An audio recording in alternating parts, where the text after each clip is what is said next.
Welcome to r/Bestof Redditor updates, where OP's boss demands that OP send him adult content that doesn't include adults. Our next Reddit post is from r/legal advice, and the title is pretty wild, so I'm going to read it. I don't see how it could possibly be true.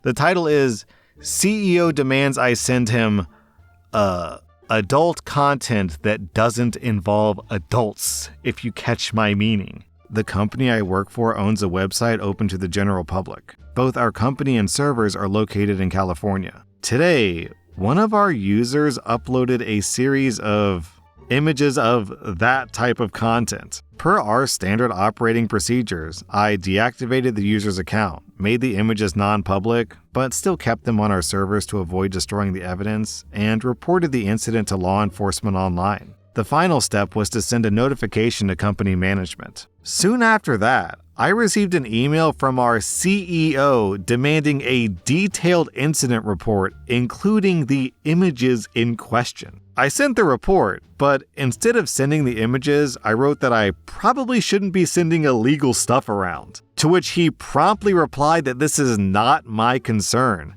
that as a CEO and owner, he has a legal right to access any company information and I should just comply. It's not untypical for him to be a control freak, yet he's usually not bothered with us grunts. The company has no in-house lawyer, so I can't consult them. From this mess, I have 3 questions. 1, would it be illegal distribution of that for me to send these images? Oh my God, yes, OP, please don't send them. 2, would it be illegal possession of that for him to receive these images? Of course! 3, what should I do? Not send it, obviously! Then 5 days later, OP posts an update. I was freaked out on Sunday to the point that I forgot which day it was, and I thought that I was supposed to work. Eventually, my boss messaged me that the CEO had found someone to send him the suspected images. On Monday, 2 things happened. First, I received a call from the cop who was assigned to investigate my report. We mostly discussed things unclear from the report, but at one point I mentioned the CEO's request and that it was eventually fulfilled. Oh my God. Later, I had a video call with HR where I was shown my Reddit post, asked if it was me, and before I even managed to open my mouth, was fired for disclosing confidential information and insubordination. Yo! OP's getting fired for sharing a Reddit post, but the CEO isn't getting in trouble for sharing that type of content? Oh my God, these people. Okay. The next day, the detective called me back and thanked me for my help. He said that the CEO was known to them, so they just searched his house and discovered a ton of that type of content, not just the images in question. The CEO was presumably arrested because since then, from what my friends back at the company were saying, everything has ground to a halt. The CEO had even set up so many internal processes to require his approval or participation that even accountants aren't sure if they'll be able to process the next payroll in time. WTF? And that might be the end of a nice company poisoned by a single jerk. As for myself, I'm about to post I'm sorry, this story's actually insane. I can't believe the CEO actually wrote down in an email, recorded evidence, hey, can you send me extremely illegal content, pretty please? Person I probably never even talked to before. Oh my God, this is crazy. As for myself, I'm about to post my CV on various job boards. Sucks to be unfairly fired, but it seems soon there will be no employer to sue over dismissal, so I'm not looking back. At least if an interviewer asks me why I was fired, I can answer that our CEO was arrested for possessing that, and then everything quickly went to hell. Well, guys, I was wrong. This is as bad as the title led me to believe. I didn't think it was possible that someone would be that crazy, stupid, deluded to write an email saying, hey, could you forward that email to me, pretty please? But actually, this guy is that dumb and evil and just, okay, I'm kind of flabbergasted by this story. Down in the comments, this is such a crazy line. Boytoy says, why did you leave your last job? I was fired after refusing to distribute that. Well, yeah, I mean, that's a very reasonable cause to leave a company. I'm not going to hold that against you. This kind of reminds me, my wife is into murder podcast stuff, like true crime dramas. And she was telling me about a prolific serial killer who killed like 60 people. And he was dumping a body, but he was dumping the body in an unfamiliar area. So he just made a wrong turn, which caused random cops to pull him over.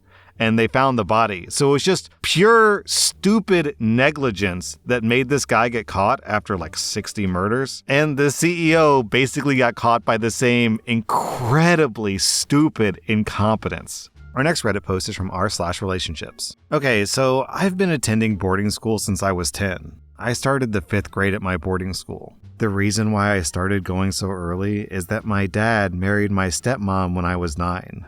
My mother killed herself when I was a baby. When my stepmom got pregnant with my brother, she insisted that I be sent to boarding school so they could all start fresh. I use quotes because I used to hear them talking about it when I still lived with them. I actually heard the discussion they'd have at night about it when they thought that I was sleeping. She said a lot of hurtful things about me potentially being like my mother and potentially being a bad influence on their future children. But I guess she convinced him because he gave in and they sent me away. So I went to boarding school. They had my brother and then my sister, and I only saw them in the summers and some holidays. In fact, a lot of holidays I spent with my friends' families, which my father has always signed off on.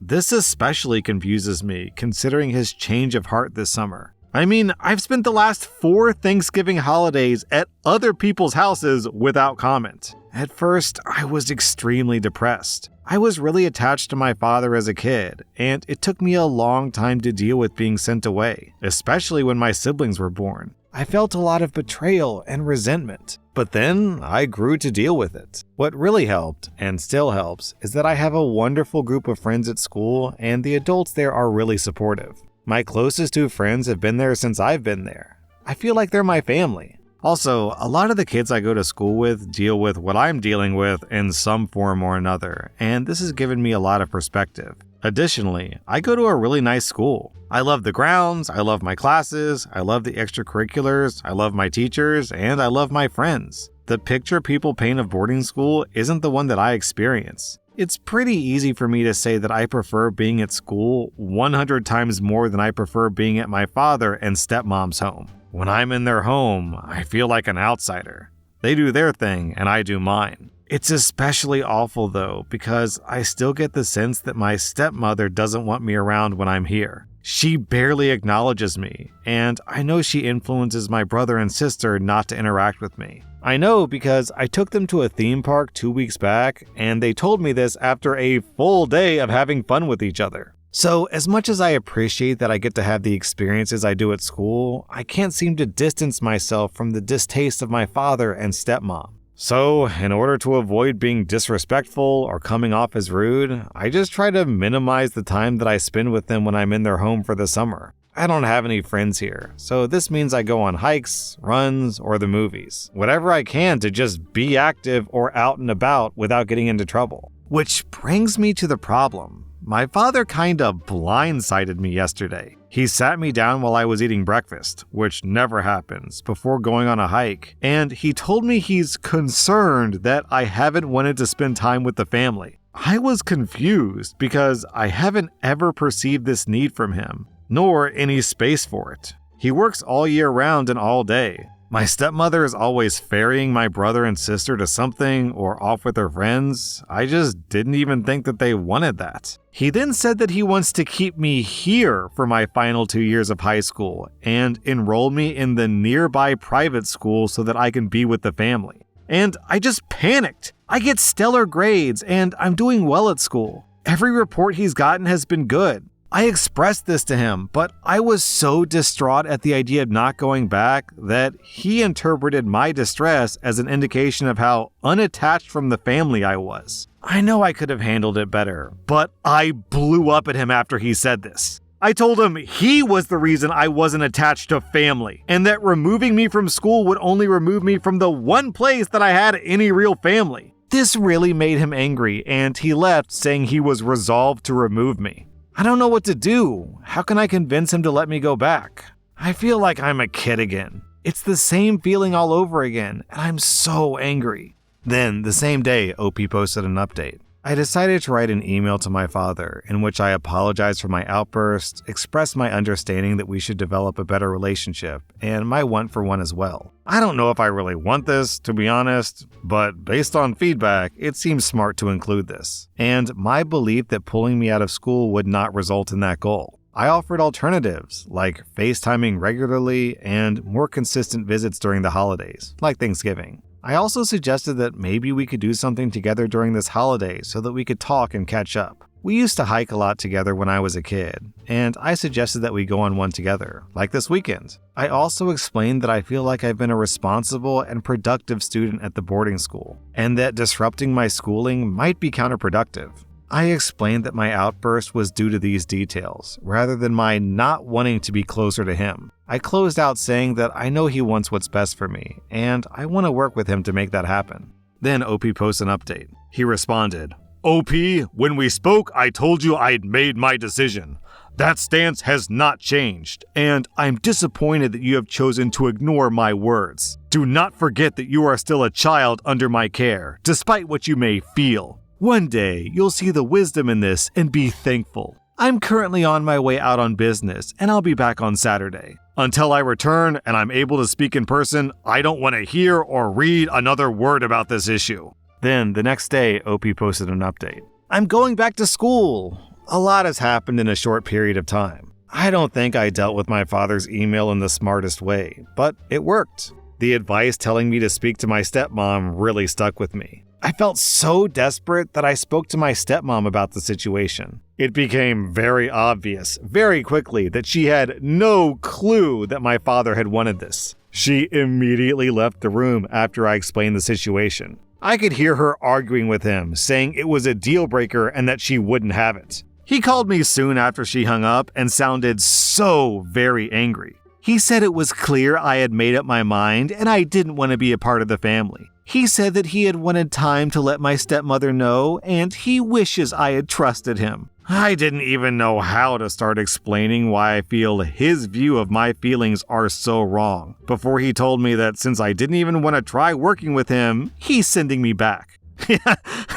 He ended the call saying, "I hope you can deal with the consequences of your choices." I'm angry at him because I feel like so much of this is miscommunication on his part. But I'm happy more than anything because I get to go back to school. Thank God. I'm gonna lay low, be as nice to everyone as possible, and try to ride this out until school starts, which is soon. I'm so relieved. Oh man, the irony, the hypocrisy of the dad in this story, I can't take it. I really wasn't expecting the evil stepmother to be the hero of this story to rescue OP. But hey, even a stopped watch is right twice a day. Our next Reddit post is from r/relationship advice. I'm so distraught. My boyfriend, Shane, sold my Black Lotus beta card. Now, for those of you who don't know, this card is worth $20,000 right now. I was never planning to sell it. I got it from my mom for a birthday present when I first started playing Magic.